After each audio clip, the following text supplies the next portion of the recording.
Market segmentation के लिए सर्वेस कैसे करें? ये एक बहुत ही ज़रूरी सवाल है। जैसा कि हम सब जानते हैं, मार्केट को डिफरेंट सेगमेंट्स में डिवाइड करना बहुत हेल्पफुल होता है टारगेटेड मार्केटिंग के लिए। लेकिन सबसे पहले हमें ये समझना होगा कि कौन कौन सी चीज़ें इम्पॉर्टेंट है मार्केट सेगमेंटेशन के लिए।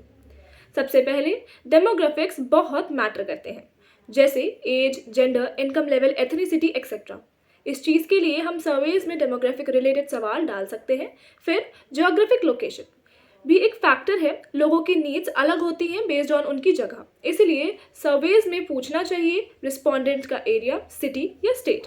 और सबसे ज़्यादा इम्पॉर्टेंट, साइकोग्राफिक्स, मतलब लोगों की पर्सनालिटीज़, ओपिनियंस और बिलीव्स।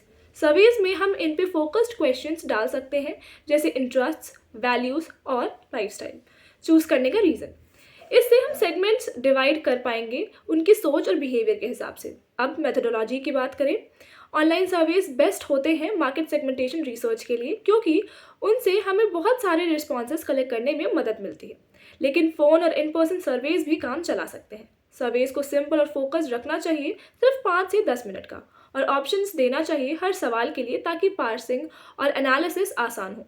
फिर डेटा एनालाइज करके हम क्लस्टर्स या सेगमेंट्स बनाएंगे जिनमें सिमिलर रिस्पॉन्डेंट्स होंगे।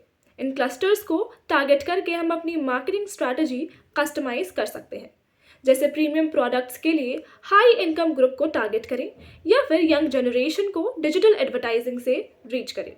इसी तरह से टारगेटेड कैंपेन्स बनाएंगे। तो दोस्तों, मार्केट सेगमेंटेशन के लिए सर्वे डिज़ाइन और एनालिसिस बहुत इंपॉर्टेंट होता है। इसकी मदद से ही हम कस्टमर्स को समझा सकते हैं और उनके हिसाब से अपना प्रोडक्ट बना सकते हैं। ट्राई करें और देखें अपने बिजनेस में कैसे काम कर सकता है।